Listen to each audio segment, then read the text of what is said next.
लिंग पुराण में 7 गलतियां बताई है कंगाल होने की। ये गलती अगर आपने भी करी है तो जिंदगी में कितना भी पुण्य करोगे उसका फल नहीं है। आज की कथा को लिखकर रखना, शायद तुम्हारी जिंदगी संवर जाए। लिंग पुराण में 7 गलतियां बताई है व्यक्ति को बर्बाद होने की। पहली गलती है, उसमें से अगर आप स्वीकार कर रहे हैं ये गलती तो समझ लो कि गलती आपने करी।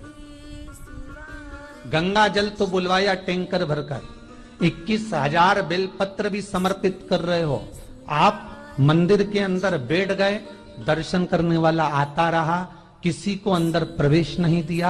आप गंगा जल चढ़ाते रहे, आप बेलपत्र चढ़ाते रहे, आप स्वयं पूजन करते रहे, और दूसरा व्यक्ति ना जाने किस भाव से, किस रूप में आकर भगवान की सेवा करना चाहता था। पंडित जी ने आपके चक्कर में उसको जल नहीं चढ़ाने दिया, पंडित जी ने आपके चक्कर में उसको बेलपत्र नहीं चढ़ाने दिया। पहली गलती यह हो गई कि भगवान के भक्त को भगवान से दूर कर दिया गया। अब उठा लो श्रीमद् भागवत कथा। 2 देवताओं ने गलती करी थी। एक ब्रह्मा जी ने गलती करी थी कि गाय बछड़ों का हरण कर लिया था। 1 वर्ष होने में 1 दिन था तब ब्रह्मा जी ने गाय बछड़े वापस दिए थे। दूसरी गलती इंद्र ने करी थी, जल वृष्टि करी तब भगवान कृष्ण को गोवर्धन पर्वत उठाना पड़ा। दोनों देवताओं ने गलती करी, पर भगवान कृष्ण ने इंद्र को क्षमा कर दिया पर ब्रह्मा को क्षमा नहीं करा। क्यों नहीं करा? क्योंकि इंद्र को क्षमा इसलिए करा क्योंकि इंद्र ने जब जल वृष्टि करी तो सारे ब्रजवासियों को भगवान के चरणों में लाकर छोड़ दिया। सारे ब्रजवासी गोवर्धन पर्वत के नीचे आकर बैठ गए, भगवान के चरणों में आ गए। और ब्रह्मा ने जो गलती करी वो ऐसी गलती करी कि भगवान से गाय और बछड़ों को दूर कर दिया। जो भगवान से भगत को दूर कर दे उसको शंकर कभी क्षमा नहीं कर सकता। इसलिए बर्बादी का पहला कारण आप भक्त और भगवान में दूरी बना दी।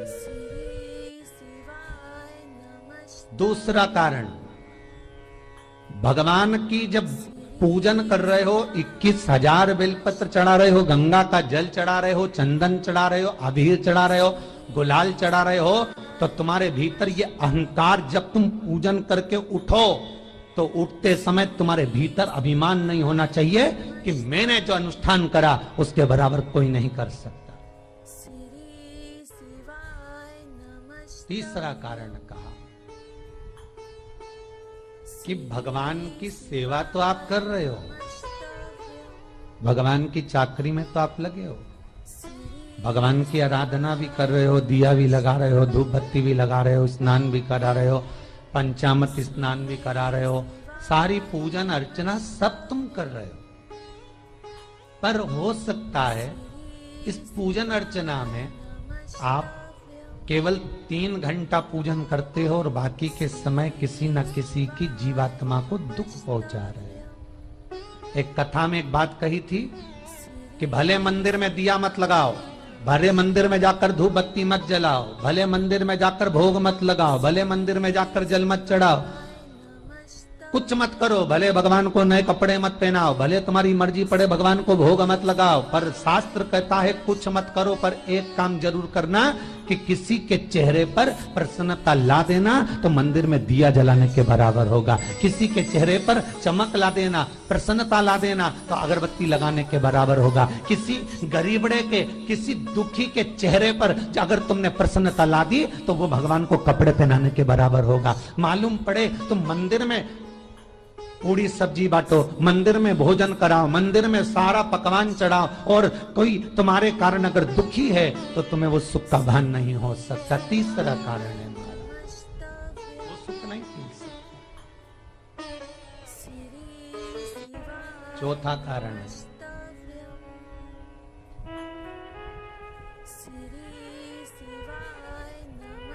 महाराज, जिस मंत्र को पढ़ा जा रहा है, जिस मंत्र का स्मरण किया जा रहा है,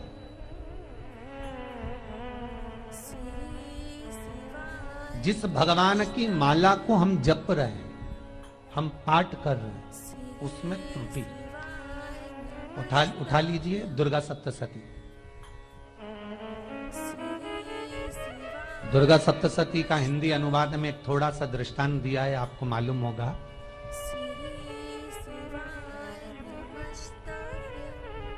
एक जजमान सप्तशती का पाठ कराते थे नवरात्रे में। नवरात्रे पूरे होते थे और उनकी पत्नी मर जाती थी। सप्तशती के अंदर लिखा है, बहुत ध्यान से सुनिएगा। दुर्गा सप्तशती का पाठ कराते थे और पत्नी नवरात्रे के बाद 4 महीना 3 महीने के बाद मर जाती। बहुत दुखी था सेठ। एक शादी करी, दूसरी करी, तीसरी करी, चौथी करी, चौथी पत्नी भी मर गई। बहुत दुख हुआ। आज वो गुरुजी के पास चले गया, गुरुदेव, गुरुजी, गुरुदेव, गुरुदेव। गुरुजी बोले क्या हो गया? सेठ जी बहुत दिनों के बाद आ रहे हो, क्या बात है गुरुदेव?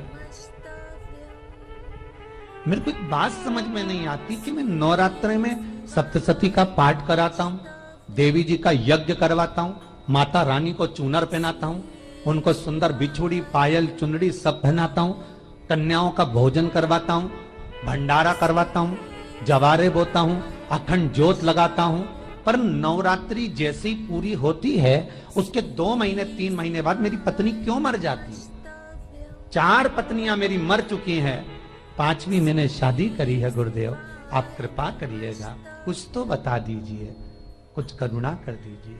गुरुजी बोले जब तू सब कुछ अच्छा कर रहा है, जोत भी जला रहा है, कन्या भोज भी करा रहा है, चुनड़ी भी चढ़ा रहा है, भंडारा भी कर रहा है, जोत भी लगा रहा है, जवारे भी बो रहा है, माता रानी की सेवा भी कर रहा है, अखंड रात्रि व्रत कर रहा है, सब कुछ तूने करा, यज्ञ भी करा, फिर तेरी पत्नी क्यों मर सकती है? ऐसा हो ही नहीं सकता। नहीं गुरुदेव, मेरी 5वीं शादी है गुरुदेव, अब की बार आप कृपा करिए। गुरुजी ने कहा तेरे पंडित जी को अनुष्ठान पर बुला, मैं कमरे में बैठकर सुनूंगा सप्तशती का पाठ, तब मैं ध्यान करूंगा। गुरुजी अंदर के कमरे में जाकर बैठ गए, ब्राह्मण पाठ करना प्रारंभ करा और ब्राह्मण ने पाठ करना प्रारंभ करा। उसमें एक शब्द आ गया, भारयंतु बक्षंतु, भारयंतु बक्षंतु। उसमें बोलना था भय पीड़ा को, हे जगत जननी तू भक्षण कर जा, पर ब्राह्मण बोलता था भार्या तू भक्षण, मेरी पत्नी को, मेरी भार्या को तू भक्षण कर दे। पंडित जी जैसे ही बोले गुरुजी बाहर निकल कर आ गए। पंडित जी को रोका, रुकिए गुरुदेव, आप हर साल अनुष्ठान कर रहे हो जजमान के यहाँ और बोल देते हो भार्यंतु भक्षंतु, हे देवी तू मेरी पत्नी को खा जा, तो माँ हर बार उस पत्नी को निगल जाती। निवेदन, शब्द सुधार लीजिए, शब्द ठीक। चौथा कारण है कि आप जो पाठ कर रहे हो, आप जो पूजन कर रहे हो, आप जो अनुष्ठान कर रहे हो, उसमें कुछ ना कुछ गलती जरूर हो रही है। ये चौथा कारण है।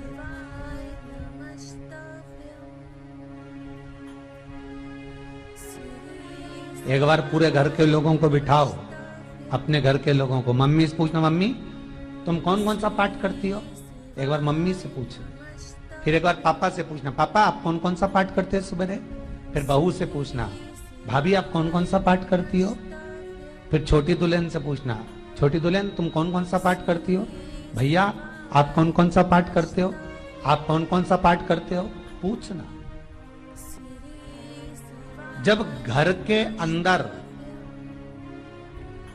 बड़ी बहू अलग तरह का पाठ कर रही है, छोटी बहू अलग तरह का पाठ कर रही है, मंजली बहू अलग तरह का पाठ कर रही है, माँ अलग तरह का पाठ कर रही है, पति अलग तरह का पाठ कर रहा है, तो उसका जो प्रभाव है, कौन सी चीज कहां टकरा रही है, जिसके कारण घर में रोग इतना है कि कोई सही होने वाला ही नहीं है। अब तुम कहो कि सीवर वाले गुरुजी ने उपाय बताया, हमने बहुत करा, पर सही क्यों? तो सही क्यों नहीं हो रहा है? उसका कारण है या तो बड़ी बहू जो पाठ कर रही, या सास जो पाठ कर रही, जो पति जो पाठ कर रहा है, नाते जो भी उस घर के अंदर रहकर जो पाठ अर्चना कर रहा है, उसमें जरूर कुछ ना कुछ ऐसा हो रहा है जिसके कारण वो काम नहीं कर पा रहे। उसमें कुछ ना कुछ गलती हो रही है जिसको तुम समझ नहीं पा रहे, जिसको तुम अपने आप को बहुत विचार करते हो कि मेरे बराबर कोई नहीं कर सकता, मैं शंकर की भगत, मैं राम की भगत, मैं कृष्ण की भगत, मैं जो करती हूँ बहुत अच्छा करती हूँ, मैंने जो किया बहुत अच्छा करा। पर हो सकता है उसी कारण आपको दुख झेलना पड़ रहा।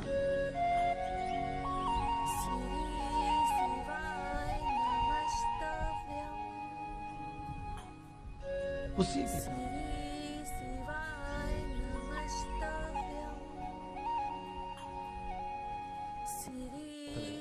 महाराज, हमने जो दान किया, हमने जो पुण्य किया, हमने जो सत्कर्म किया, वो किस जगह पर लगा? पांचवा सूत्र,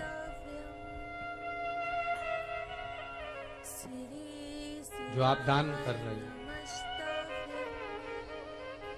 जो आप पुण्य कर रहे हो, सत्कर्म कर रहे हो, वो किस जगह पर लगा? ये पांचवा सूत्र। फिर निवेदन करेंगे, गाय, बेटी और लक्ष्मी 50 बार विचार करना, तब किसी को देना। बेटी किसी ऐसे को मत ब्याह देना जो जुआ खेलता हो, मदिरापान करता हो, मांसाहार करता हो, वेश्यावृत्ति करता हो। वो बेटी का सम्मान नहीं करेगा। बेटी रोएगी तो कन्यादान करने वाले को रोना पड़ेगा। दूसरे नंबर पर गौ माता, गाय ऐसे ब्राह्मण को दान मत देना कि ब्राह्मण के घर में खुद रहने की जगह नहीं और गाय को ले जाकर तुमने दे दिया और उस ब्राह्मण ने जब तक दूध दिया बांध कर रखा, एक तगाड़ी बाल्टी साड़ी के चक्कर में ले लिया, सोने के सींग के चक्कर में ले लिया और बाद में वही गाय कसाई के हाथ में बिक गई और कसाई ने काटा तो बद्दुआ तुमको लगी। बेटी, गाय और लक्ष्मी, पैसा भी किसी ऐसे भिखारी के कटोरे में मत दान देना कि जिसने ले जाकर मदिरापान में लगा दिया, जुए में लगा दिया, वैश्यावृत्ति में लगा दिया। अगर जिस भिखारी के कटोरे में पैसा दिया उसने शाम को ले जाकर मदिरापान में, जुए में लगा दिया, तो लक्ष्मी रोती है कि तूने मुझे गलत जगह पर दिया है, इसलिए अब तुझे रोना पड़ेगा। तब व्यक्ति को रोना पड़ता है, फिर व्यक्ति रोता है। गाय, बेटी और लक्ष्मी 50 बार विचार करो, क्या सही जगह पर दे रहे हो? और अच्छी जगह पर दोगे तो संपदा भी बढ़ती है, सुख आता है। अगर बेटी सुखी रहेगी तो मायके के लोग सुखी रहेंगे, गौ माता सुखी रहेगी तो संसार सुखी रहेगा। और आपने जो धन दिया, आपने जो पैसा दिया किसी भिखारी के कटोरे में, अगर उसने गलत जगह पर लगाया तो रोना तुमको पड़ेगा। किसी आजकल के भिक्षुकों को अगर रोटी दे दो तो लेते नहीं, आटा दो तो नहीं लेते।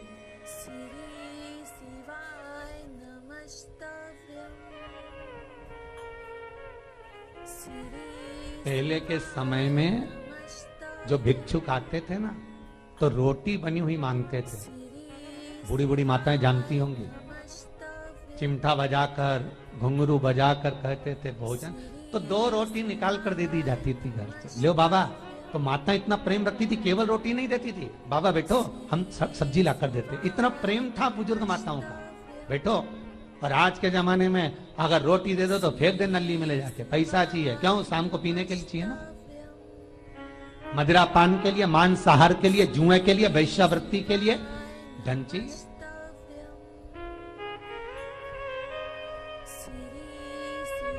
भोपाल के और इंदौर का राजवाड़ा चौराया और भोपाल का लाल घाटी चौराया, इन दोनों चौराहे पर इतने से बच्चे लोग भीख मांगते हैं और उनकी माताएं और उनके पिता रोड के किनारे पर चिलम लगाते बैठे रहते हैं, पांव लंबे करके पड़े हैं और ये कमा कमा के उनको दे रहे हैं। और धन्य हैं ऐसे लोग जो उनको दान भी दे देते हैं। जिसको जरूरत है उस तक कुछ नहीं पहुंचता। अभी भी 4-6 महीने लॉकडाउन चला, जिसको जरूरत थी एक रोटी की उस तक कुछ नहीं पहुंचा, और जिसके पास में पहले से भरा हुआ था उसने और ले जाके भर लिया।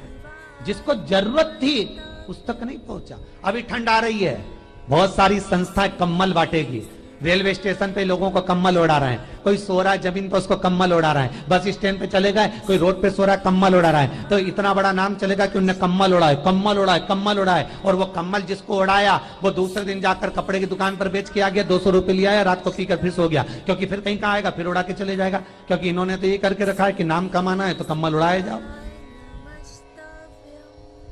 जिसको जरूरत है वहां तक सामान नहीं पहुंचता भाई, जिसको जरूरत है वहां तक सामग्री नहीं पहुंचती भाई। आपने दिया और उन्होंने ले जाकर बेच दिया, और फिर सोचते हो कि मैंने तो पुण्य करा है। कई लोग कहते हैं मैंने दान करा, मेरे को इतना फल मिलेगा। काहे का दान करा? ऊपर तो जा, यमराज के डंडे पड़ेंगे।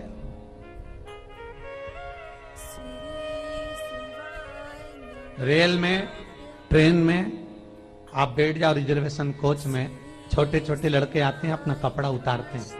सही बोलना रे भाई, जितने लोग टीवी पर कथा सुन रहे हो, छोटे छोटे बच्चे अपना कपड़ा उतारेंगे और पोछा लगाएंगे रेल की बोगी में। जब गवर्नमेंट ने स्वीपर रख रखे हैं तो तुम्हें अंदर आने का किसने कहा? कौन ने कहा कि तुम अपना कपड़ा उतार के पोछा लगाओ? और वो अपने शरीर का कपड़ा उतार कर पोछा लगाता है, आपके आगे हाथ फैलाता है, आप एक एक 2-2 रुपए दे देते हो। वो अगले स्टेशन पर उतरता है, कोई सूंघने की सामग्री लेता है, सूंघ सूंघ के वो बर्बाद हो जाता है और कहीं कूद कर मर जाता है। उसके मरने में 1 रुपया तुम्हारा भी लगा है, इसलिए नरक तुमको भी भोगना पड़ेगा, क्योंकि उसके मरने में तुमने हेल्प करी है।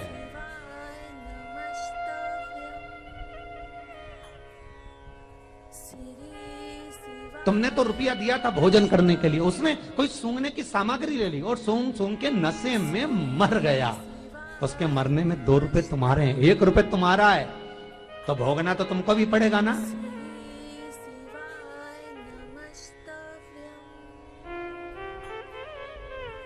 अच्छी जगह लगाओ, सत्कर्म की ओर लगाओ, तो सुख का आनंद कुछ और ही होगा, सुख का आनंद कुछ और ही प्राप्त होगा। हमारा धर्म,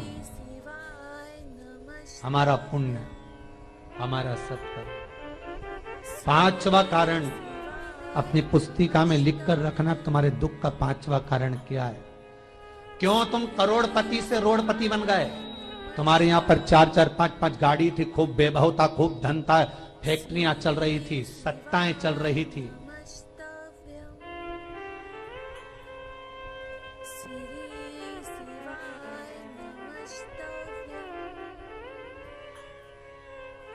खूब सत्ताएं थी, खूब वैभव था, खूब धन था,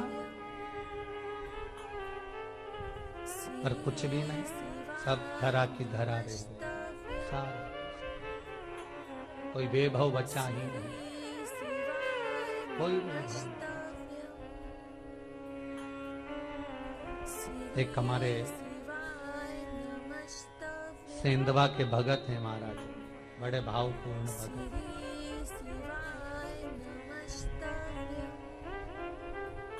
वो कहे गुरुजी हम बड़े दुखी हैं, बड़े कष्ट में। हमने कहा कष्ट का कारण कुछ ना कुछ जरूर होगा, दुख का कारण जरूर कुछ ना कुछ होता है। कहने लगे गुरुजी हमारी तो जीनिंग चलती थी, खूब फैक्ट्रियां चलती थी, इतना जीनिंग फैक्ट्रियां थी, इतना चलता था।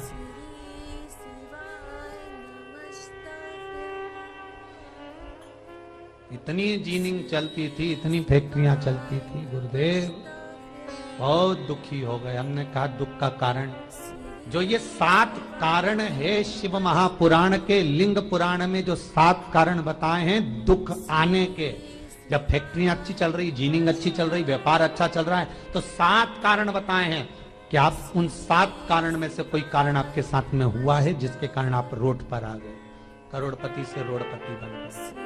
कभी कभी नगर में, गांव में सभी का व्यापार एक साथ समाप्त हो जाता है।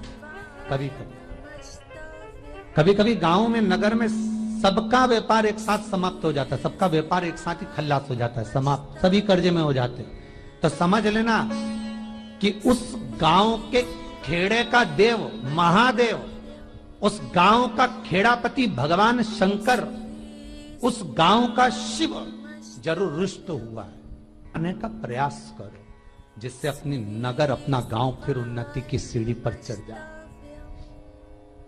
पांचवा कारण मंत्र जाप, अर्थात तुम्हारा फिर निवेदन, गाय, बेटी और लक्ष्मी 50 बार विचार करना तब दे। और महाराज भगवान शिव की कथा का छठा कारण बता, हमारे दुख का कारण छठा डर, सम्मान में कमी। घर के जो बड़े हैं, घर के जो बुजुर्ग हैं, घर के जो आदरणीय हैं, उनका सम्मान नहीं कर पाए। सुंदर कहा, जिस घर में माँ बाप की इज्जत नहीं हो, कारण है सम्मान, सत्कार, आदर ना हो। सातवां कारण, लोग कर्जे में, लदालू में, जितने लोग दुखी हैं, जितने लोग तकलीफ में, आज की कथा को बहुत दिल से सुनना, अपनी गलती को जरूर छांटना। मुझे विश्वास है मेरा भोलेनाथ, आप अगर गलती को स्वीकार कर लोगे तो शंकर वापिस आपको करोड़पति बना देगा, लखपति बना देगा। शंकर आपके भंडार फिर भर देगा। 7 कारण में से अपनी गलती को जरूर छांटना। साहब की आपने गलती कौन सी करी, और अपनी गलती को छाट ले, यही सबसे बड़ी बात है ना। लोग सुनने के बाद भी नहीं छाटेंगे, नहीं मैंने तो कुछ करा ही नहीं, मैं तो कुछ कर ही नहीं, बस मैं ही तो है, हरी जगदम्बा वो मैं ही फंसा है बीच में।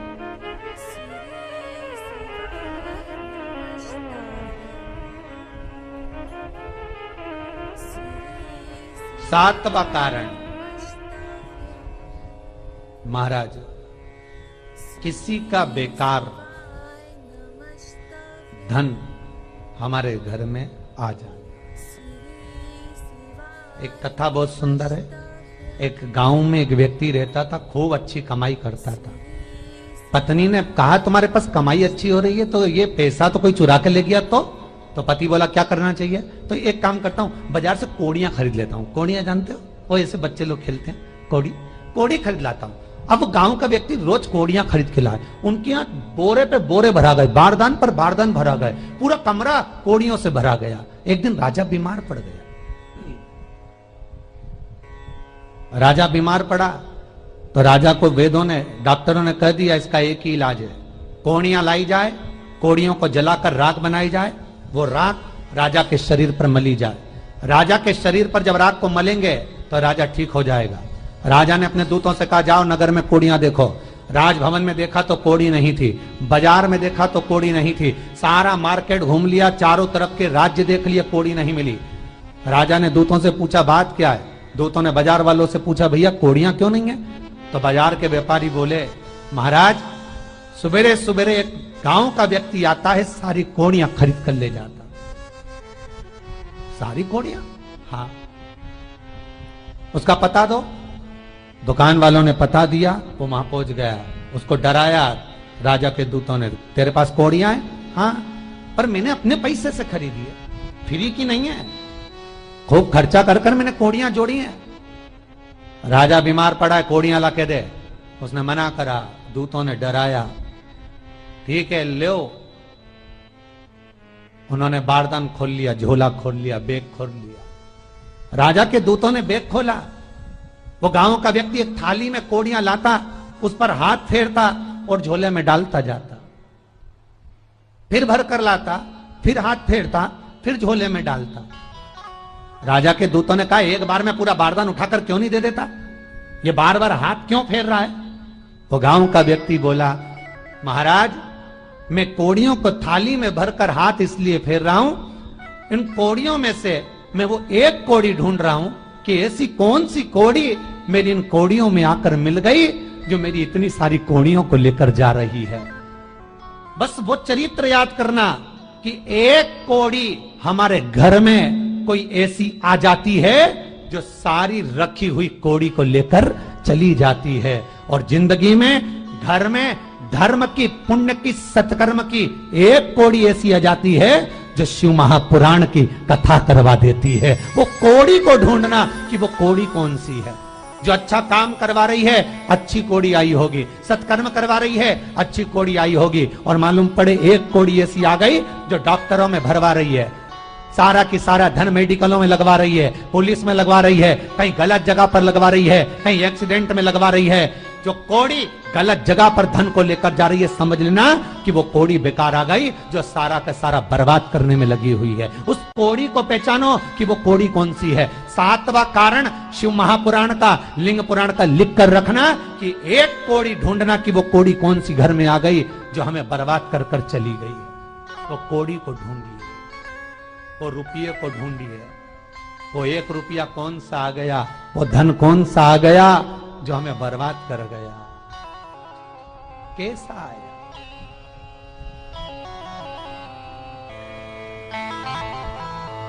धन कौन सा आ गया ऐसा जो हमें बर्बाद कर दे।